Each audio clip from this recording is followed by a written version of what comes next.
people will be scooping up things for pennies on the dollar. But the fact that Bitcoin exists is actually a great escape route for this power structure that is, to me, obviously lost control. That's a really good point. And I think that a lot of people try to address this question of like, will there be Bitcoin adoption by the mainstream? Like, I think a lot of people always want everything to happen instantly. Obviously, they want easy answers that are instantaneous. And especially in finance, it's like regular people, myself included, before I had started to learn more, it's so easy to look at the financial world and assume that a thing would happen in a month, like that, you know, people would see that this is happening and like they would shift, but it's inherently not the way. Like a lot of types of trades and contracts take years, but then a lot of like the power structures that are holding on to the legacy systems are like 70-year-old men that don't want to give up their power and aren't smart enough to realize what you just said. And then there's like a lot of 50-year-olds in there, 60-year-olds that are starting to get the picture of like, yeah, the writing is on the wall. But I think that it will take a certain dying off of the stubborn elders of the system, combined with sort of like a rising up of the more progressively minded, or at least open-minded youngers of the time, to sort of fully enact that shift. Because I think inherently there's a lot of like dinosaurs in politics and finance right now that just could never even begin to grasp that Bitcoin even is an option for them to get out of their predicament. Let alone accept that truth as sort of like a accepting defeat in some ways. But it's inevitable. And like, I think that what you just described is actually like such a cogent take on it, that there isn't another way out. Like you could try to invent a new fiat currency and lie to everyone as though it wasn't just another fiat currency, but the cat's kind of out of the bag now. Yeah, and it's again, are you going to go to the arsonist to put out the fire? I mean, that's another thing I try to highlight, particularly for people who are extremely politically engaged and fall into the trap and the false framing, I would argue, of partisan politics, red team versus blue team. It's like you are wasting your time and your energy and to meet the new boss, same as the old boss. It's one big uniparty system, potentially controlled by intelligence agencies and a bureaucratic system that's been erected over decades that really doesn't change at all with a new president or a majority in Congress or the Senate. And like just focus on things that you can actually control. Like Bitcoin is a vote in a sense, and that you're voting like, hey, I don't want to operate in this fiat system. I'm going to go build on this open source protocol and the layers above it to solve these economic issues that exist. Yeah, I think that in a similar vein, I think that monetary voting is the most effective form in all the forms of monetary voting.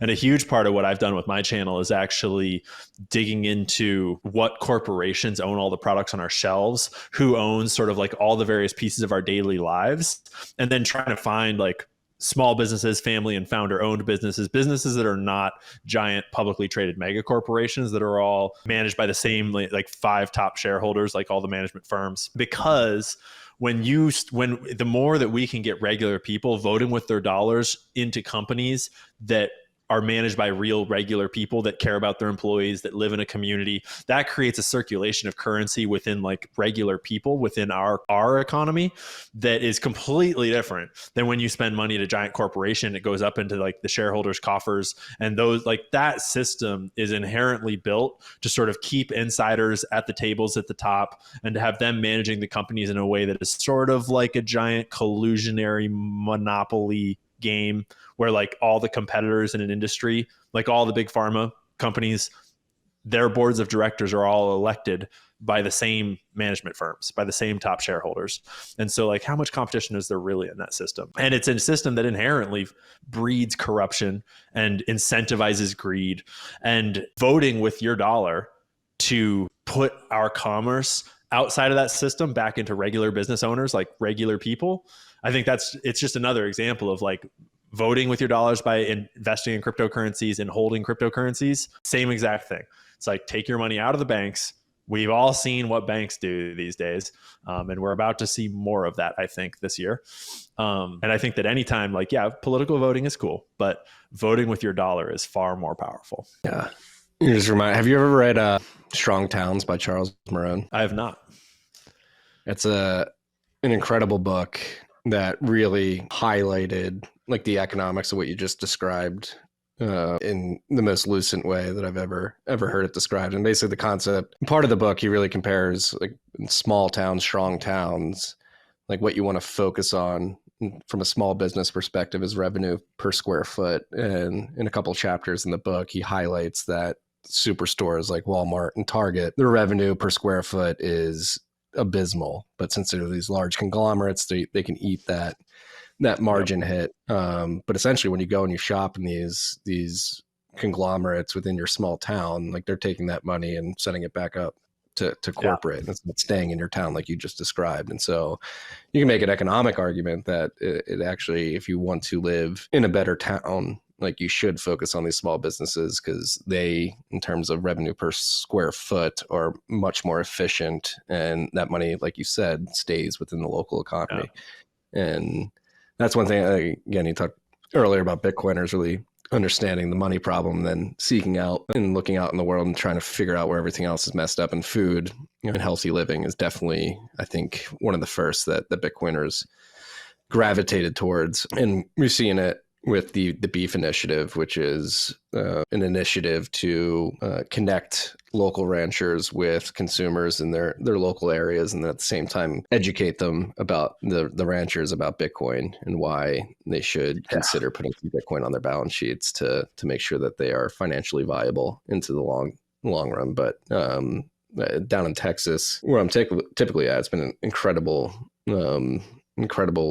increase of quality to the food that we're eating just by that simple practice of shaking our ranchers' hands and deciding consciously to buy locally instead of from Whole Foods. And that's not to say that we don't go to Whole Foods or grocery stores, but I think 60% of what we buy is local, which is a far bigger percentage than what it was 2 or 3 years ago. Yeah, it's cool how the sort of like the networks started built, like the internet allowed us to build networks of information and connections online. And that allowed us to learn a whole bunch of new things and share all that together. And that is now sort of like self-replicating into real life, as what we have learned as a collective is changing the way that we all live in the real world as a community. And those types of connections are now reforming, where like people are then being incentivized to, form companies that tie people together, that like support local businesses. That like, that's so bullish, in my opinion, on humanity.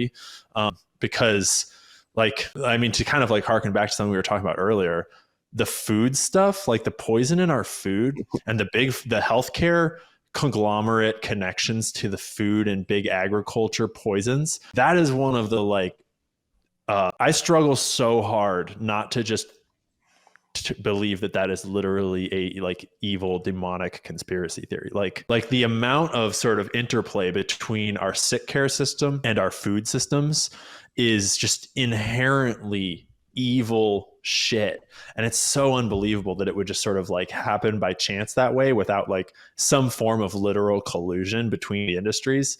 And I think it is perfectly like plausible that it's just profit, greed, and corruption just in like cycling over the decades. But man, it's dark. No, it really is. I mean, I think they're trying to, I mean, there are obviously some parts of this broader faction are trying to control food, because again, whether it's ESG with the focus on energy systems and ushering in less reliable energy systems,